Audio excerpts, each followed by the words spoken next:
Así fue como se organizó a los porteros, tanto a los jefes como a sus hermanos, para que sirvieran en el templo del Señor.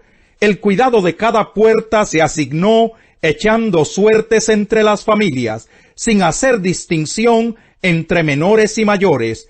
Según el sorteo, a Selemías se le asignó la puerta del este, y a su hijo Zacarías, sabio consejero, la puerta del norte. A Obed-edom le correspondió la puerta del sur, y a sus hijos les correspondió el cuidado de los depósitos del templo. A Supín y a Josá les correspondió la puerta de Salequet, que está al oeste en el camino de la subida. Los turnos se distribuyeron así: cada día había 6 levitas en el este, 4 en el norte y 4 en el sur, y 2 en cada uno de los depósitos. En el patio del oeste había 4 levitas para la calzada y 2 para el patio mismo. Así fue como quedaron distribuidos los porteros descendientes de Coré y de Merari. A los otros levitas se les puso al cuidado de los tesoros del templo y de los depósitos de los objetos sagrados. Los descendientes de Gersón, por parte de Ladán, tenían a los jehielitas como jefes de las familias de Ladán el Gersonita. Setán y su hermano Joel, hijos de Jehiel, quedaron a cargo de los tesoros del templo del Señor. Sebuel, que era descendiente de Gersón, hijo de Moisés, era el tesorero mayor de los amiranitas, isaritas, hebronitas y uzielitas. Sus descendientes en línea directa por parte de Eliezer eran Rehabías, Isaías, Jorán, Sicrí y Selomit. Selomit y sus hermanos tenían a su cargo los depósitos de todos los objetos sagrados que habían sido obsequiados por el rey David y por los jefes de familia, así como por los comandantes de 1000 y de 100 soldados y por los demás oficiales del ejército.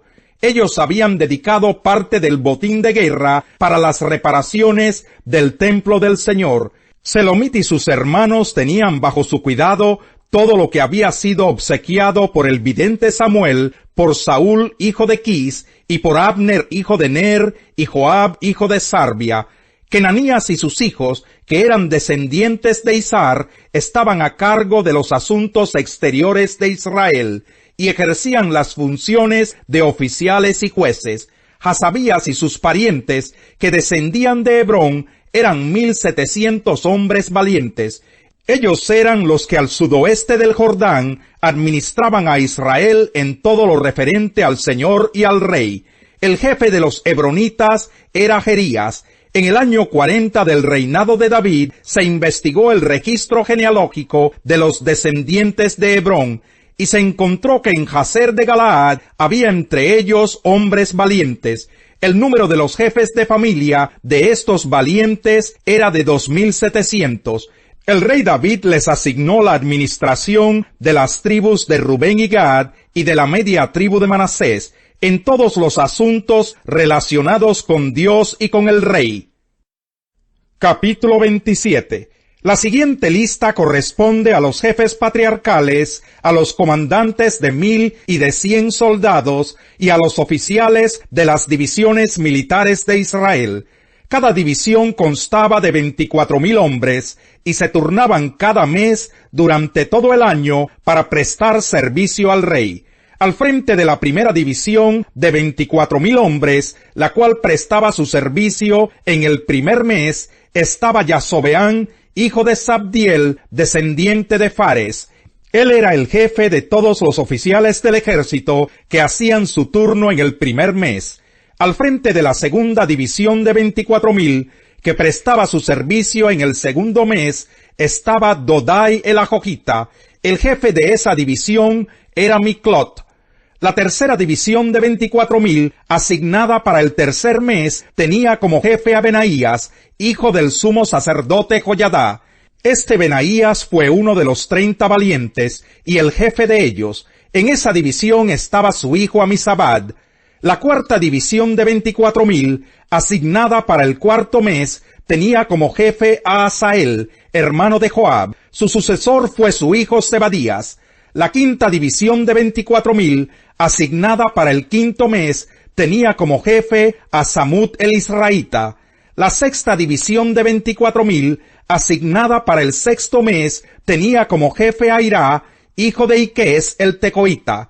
La séptima división de 24,000, asignada para el séptimo mes, tenía como jefe a Eles el pelonita, de los descendientes de Efraín. La octava división de 24,000, asignada para el octavo mes, tenía como jefe a Sibecai de Jusá, descendiente de los Seraitas. La novena división de 24,000, para el noveno mes, tenía como jefe a Abiezer de Anatot, descendiente de Benjamín. La décima división de 24,000, asignada para el décimo mes, tenía como jefe a Marai de Netofa, descendiente de los Seraitas. La undécima división de 24,000, asignada para el undécimo mes, tenía como jefe a Benaías de Piratón, descendiente de Efraín. La duodécima división de 24,000, asignada para el duodécimo mes, tenía como jefe a Heldai de Netofa, descendiente de Otoniel. Los siguientes fueron los jefes de las tribus de Israel: de Rubén, Eliezer, hijo de Sicri; de Simeón, Cefatías, hijo de Macá; de Leví, Hasabías, hijo de Kemuel; de Aarón, Sadoc; de Judá, Eliú, hermano de David; de Isaacar, Omri, hijo de Micael; de Zabulón, Ismaías, hijo de Abdías; de Neftalí, Jerimot, hijo de Asriel; de Efraín, Oseas, hijo de Asasías; de la media tribu de Manasés, Joel, hijo de Pedaías; de la otra media tribu de Manasés, que estaba en Galaad, Idó, hijo de Zacarías; de Benjamín, Jasiel, hijo de Abner; de Dan, Azarel, hijo de Jeroán. Estos eran los jefes de las tribus de Israel. David no censó a los hombres que tenían menos de 20 años, porque el Señor había prometido que haría a Israel tan numeroso como las estrellas del cielo. Joab, hijo de Sarbia, comenzó a hacer el censo, pero no lo terminó porque eso desató la ira de Dios sobre Israel. Por eso no quedó registrado el número en las crónicas del rey David. El encargado de los tesoros del rey era Asmabet, hijo de Adiel. El encargado de los tesoros de los campos y de ciudades, aldeas y fortalezas era Jonatán, hijo de Usías. Esri, hijo de Kelub, estaba al frente de los agricultores. Simí de Ramat estaba a cargo de los viñedos. Sabdí de Sefán era el encargado de almacenar el vino en las bodegas. Baal Hanán de Geder estaba a cargo de los olivares y de los bosques de sicómoros de la Cefelá. Joás tenía a su cargo los depósitos de aceite. Sitrai de Sarón estaba a cargo del ganado que pastaba en Sarón. Safat, hijo de Adlai, estaba a cargo del ganado de los valles. Obil el Ismaelita era el encargado de los camellos. Jeedías de Meronot era el encargado de las burras. Jasís el Agareno era el encargado de las ovejas. Todos estos eran los que administraban los bienes del rey. Jonatán, tío de David, escriba inteligente, era consejero del rey. Jehiel, hijo de Jacmoní, cuidaba a los príncipes. Agitofel era otro consejero del rey. Usai el arquita era hombre de confianza del rey. A Agitofel lo sucedieron Joyadá, hijo de Benaías, y Abiatar. Joab era el jefe del ejército real. En efecto, no fue mediante la ley como Abraham y su descendencia recibieron la promesa de que él sería heredero del mundo, sino mediante la fe, la cual se le tomó en cuenta como justicia. Porque si los que viven por la ley fueran los herederos, entonces la fe no tendría ya ningún valor y la promesa no serviría de nada. La ley, en efecto, acarrea castigo, pero donde no hay ley, tampoco hay transgresión. Por eso la promesa viene por la fe, a fin de que por la gracia quede garantizada para toda la descendencia de Abraham. Esta promesa no es sólo para los que son de la ley, sino para los que son también de la fe de Abraham, quien es el Padre que tenemos en común delante de Dios, tal como está escrito: te he confirmado como Padre de muchas naciones. Así que Abraham creyó en el Dios que da vida a los muertos y que llama las cosas que no son como si ya existieran. Contra toda esperanza, Abraham creyó y esperó, y de este modo llegó a ser padre de muchas naciones, tal como se le había dicho: así de numerosa será tu descendencia. Su fe no flaqueó, aunque reconocía que su cuerpo estaba como muerto, pues ya tenía unos 100 años y que también estaba muerta la matriz de Sara. Ante la promesa de Dios, no vaciló como un incrédulo, sino que se reafirmó en su fe y dio gloria a Dios, plenamente convencido de que Dios tenía poder para cumplir lo que había prometido. Por eso se le tomó en cuenta su fe como justicia, y esto de que se le tomó en cuenta no se escribió solo para Abraham, sino también para nosotros. Dios tomará en cuenta nuestra fe como justicia, pues creemos en aquel que levantó de entre los muertos a Jesús nuestro Señor. Él fue entregado a la muerte por nuestros pecados y resucitó para nuestra justificación.